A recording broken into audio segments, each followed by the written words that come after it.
अखंड ज्योति, जनवरी 1960, पृष्ठ 3। प्राणी मात्र की एकता और आधुनिक विज्ञान।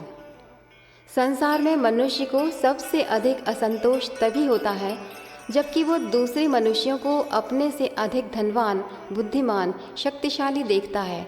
उनका मुझसे अधिक सम्मान होता है, वे मुझसे अधिक सुख में रहते हैं और इस कारण उसको एक प्रकार की ईर्ष्या या संताप होता है।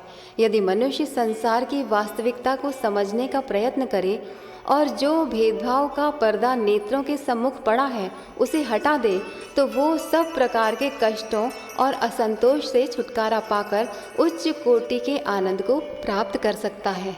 समस्त शास्त्रों और महापुरुषों ने मनुष्यों को यही उपदेश दिया है कि मनुष्य का सबसे ऊंचा लक्ष्य आत्मभाव प्राप्त करना है।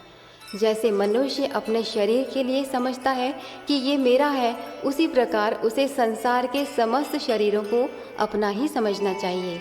यदि वो हृदय से ऐसा अनुभव करने की चेष्टा करेगा और इसका अभ्यास बढ़ाता जाएगा, तो जिस प्रकार अपने शरीर पर उसका अधिकार है, वैसे ही दूसरे शरीर भी उसके अधिकार में आ जाएंगे। यद्यपि सुनने में यह बात अनोखी सी जान पड़ती है, पर आप परीक्षा करके देखेंगे तो ये पूर्ण रूप से सत्य सिद्ध होगी। जब मनुष्य इस प्रकार के विचार और भावनाएं अपने भीतर जमा लेता है तो इसका एक बहुत उत्तम परिणाम तुरंत दिखलाई पड़ने लगता है। साधारण लोग धन के लिए उदास और चिंतित क्यों होते हैं? क्योंकि वे चाहते हैं कि ये बाग बगीचे, सुंदर सुंदर स्थान हमारे हों। पर क्या मनुष्य सार्वजनिक भागों में जाकर धनवानों के समान ही आनंद नहीं उठा सकता? क्या वहाँ के सुंदर फूल और फलों को कोई धनवान मनुष्य 4 आँखों से देख सकता है, जबकि तुम केवल 2 आँखों से देखते हो? बागों में कोकिल आदि पक्षियों का मनमोहक गाना, ये भी उसी प्रकार 2 कानों से सुनता है जैसे कि तुम सुनते हो।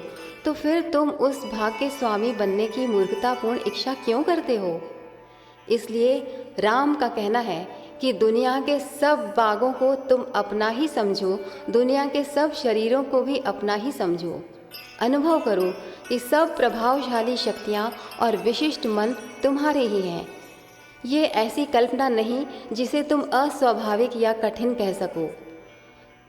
जीवन के उच्च आदर्शों की प्राप्ति के लिए क्या तुम्हें अनेक गुणों की साधना नहीं करनी पड़ती? उसी प्रकार तुम सब शरीर और मनों को अपने होने का भी अभ्यास कर सकते हो और इससे एक अनिवर्चनीय आनंद को प्राप्त कर सकते हो। ये तथ्य चाहे तर्कशास्त्र, विज्ञान दर्शन, शास्त्र से सिद्ध न हो सके, पर अनुभव द्वारा ये अवश्य सत्य प्रतीत होता है। किसी सज्जन ने समाचार पत्रों में एक विज्ञापन छपवाया था जिसका शीर्षक था मनुष्य का भ्रातृत्व, पर हम इस शीर्षक को सार्थक और प्रशंसनीय नहीं समझते। इसी प्रकार विश्वव्यापी भ्रातृत्व भी भ्रांति युक्त जान पड़ता है। भाई शब्द कुछ भंद बतलाता है। अनेक भाई एक दूसरे से कलह करते, लड़ते दिखलाई पड़ते हैं, किंतु हम तो किसी भी प्रकार के भेद के लिए जरा सा स्थान भी नहीं रखना चाहते।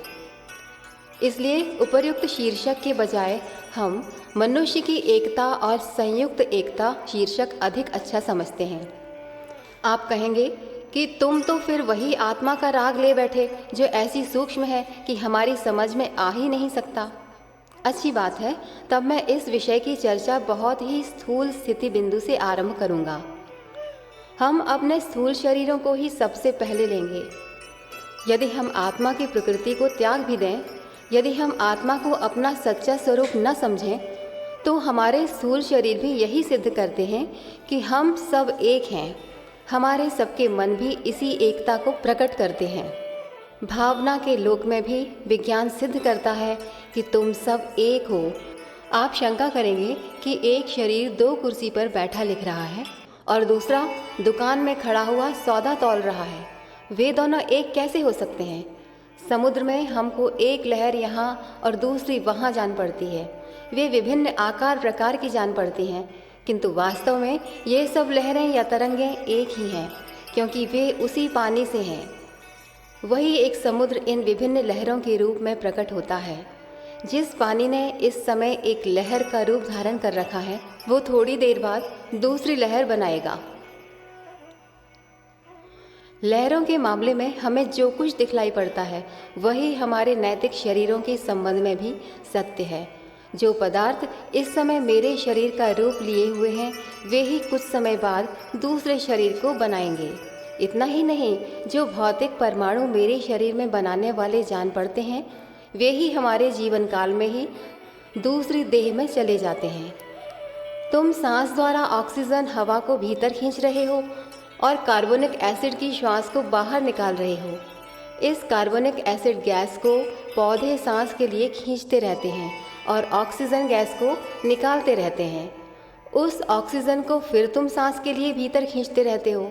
इससे जान पड़ता है कि पौधों के साथ तुम्हारा भाइयों का सा संबंध है। तुम्हारी सांस उनमें जाती है और उनकी सांस तुम्हारे भीतर बैठती है। तुम पौधों में सांस छोड़ते हो और पौधे तुम में सांस प्रविष्ट करते हैं। इस प्रकार तुम बाग बगीचों और पौधों से भी अभिन्न हो। अब हम इस विषय पर दूसरे पहलू से विचार करेंगे। हम सब मनुष्य एक ही पृथ्वी पर बसते हैं और एक ही सूर्य, चंद्रमा तथा वायुमंडल हमको घेरे हुए हैं। इस प्रकार एक बार जो हवा तुम्हारे भीतर जाती है, वही कुछ देर बाद दूसरे के भीतर पहुंच जाती है। तुम फल, शाक, भाजी, अन्न या मांस आदि जो कुछ खाते हो, उसके कुछ भाग से तो तुम्हारे शरीर का पोषण होता है और शेष भाग मल मूत्र के रूप में बाहर निकल जाता है। वो सड़कर और खाद बनकर फिर शाक भाजी और पौधों में प्रविष्ट कर जाता है और अन्य मनुष्यों द्वारा फिर ग्रहण किया जाता है। इस प्रकार हम देखते हैं कि जो पदार्थ एक बार तुम्हारा था, वही कुछ समय बाद दूसरों का हो जाता है। यदि हम सूक्ष्मदर्शक यंत्र खुर्दबीन से अपने शरीर की चमड़ी को देखें, तो हम शरीर से बहुत सूक्ष्म जानदार परमाणु बाहर आते देखेंगे। इतना ही नहीं, हमको ये भी दिखलाई पड़ेगा कि परमाणु हमारे शरीर से बाहर ही नहीं आ रहे हैं, वरन ऐसे ही जानदार परमाणु बाहर से आकर हमारे शरीर के भीतर भी जा रहे हैं। इस प्रकार निरंतर कुछ परमाणु हमारे शरीर से निकल रहे हैं और कुछ उसके भीतर जा रहे हैं। दुनिया में बराबर ऐसा ही विनिमय अदला बदला हो रहा है। जो जानदार परमाणु तुम्हारी देह से बाहर आते हैं, वे हवा में फैल जाते हैं और तुम्हारे आसपास के अन्य मनुष्यों के शरीरों में प्रवेश कर जाते हैं। इसी प्रकार दूसरों के परमाणु तुम्हारे शरीर में घुसते रहते हैं। इस प्रकार विज्ञान इस बात को असंदिग्ध रूप से सिद्ध करता है कि तुम्हारे सब भौतिक शरीर एक ही हैं। शायद तुमको इस पर विश्वास ना हो और तुम कहने लगो कि दूसरे के जीवित परमाणु मेरे शरीर में कैसे आ सकते हैं। इस संबंध में हम आपको इस बात पर विचार करने को कहेंगे कि गंध क्या चीज़ है। आप जानते हैं कि जो चीज़ें हम सूंघते हैं, इनसे बाहर निकलने वाले छोटे सजीव परमाणु ही गंध का कारण होते हैं। फूल छोटे जानदार जर्रे बाहर निकालते हैं, इसलिए उनमें सुगंध आती है। वो एक प्रत्यक्ष और विज्ञान द्वारा सिद्ध तथ्य है। इसी प्रकार क्या तुम्हारे शरीरों से गंध नहीं निकलती? अवश्य निकलती है, पर तुम्हारे घ्राणेंद्रिय नाक इतनी तीव्र नहीं है, या यूँ कहो कि इस प्रकार की सामर्थ्य नहीं रखती कि उस गंध को ग्रहण कर सके। पर चूंकि कुत्तों की घ्राणेंद्रिय अधिक तीव्र होती है, इससे वे सूंघकर तुमको जान लेते हैं और ढूंढ लाते हैं। यदि तुम्हारी देह से गंध न आती होती तो कुत्ते तुमको भीड़ या घर के भीतर से भी कैसे ढूंढ सकते। तुम्हारे शरीरों से निकलने वाली ये गंध सिद्ध करती है कि छोटे सजीव परमाणु तुम्हारे शरीर को छोड़कर बाहर निकलते रहते हैं। एक मनुष्य बीमार है, तुम उसके पास जाते हो और कमरे तक से उसकी बीमारी की गंध आती है। एक मनुष्य किसी संक्रामक रोग से बीमार है, हैजा, चेचक या प्लेग से, उसकी बीमारी का छूत दूसरे लोगों को कैसे लग जाती है? इसका एकमात्र कारण यही है कि जो छोटे जर्रे बीमार आदमी की देह से निकल रहे हैं, वे तुम्हारी देह में बैठ जाते हैं। इस तरह बीमारी हमें पकड़ लेती है और हम अपने को रोगी अनुभव करने लगते हैं। एक मनुष्य को सर्दी जुकाम हो जाता है तो उसके साथ रहने वाले दूसरे मनुष्य को भी, अगर वो कोमल स्वभाव का है, सर्दी हो जाती है। इससे स्पष्ट होता है कि हम सबके शरीर एक हैं, हमारे सबके स्थूल शरीर भी एक हैं। फिर आत्मा का तो कहना ही क्या है। इस प्रकार प्रत्येक मनुष्य दूसरे मनुष्यों पर बुरा या भला प्रभाव डाल रहा है। यदि वो रोगी है, दुर्व्यसनों में लिप्त है, बुरे विचारों वाला है, तो वो अपने आसपास के अन्य लोगों को अवश्य कुछ न कुछ हानि पहुंचाता है और इस दृष्टि से दोषी है। साथ ही यदि हम ऐसे व्यक्ति के सुधार का, उसे सहायता देकर बीमारी या दुर्व्यसन से छुड़ाने का प्रयत्न नहीं करते, तो हम भी कम दोषी नहीं हैं। हमको इस बात को पूर्ण निश्चित रूप से जान लेना चाहिए कि संसार में जितने मनुष्य ऊपर से भिन्न भिन्न दिखलाई पड़ते हैं, उनके शरीर और आत्मा एक ही हैं। वे वास्तव में भाई भाई हैं और उनको दूसरों के हित की वैसी ही चिंता रखनी चाहिए जैसे कि वे अपने हित की रखते हैं।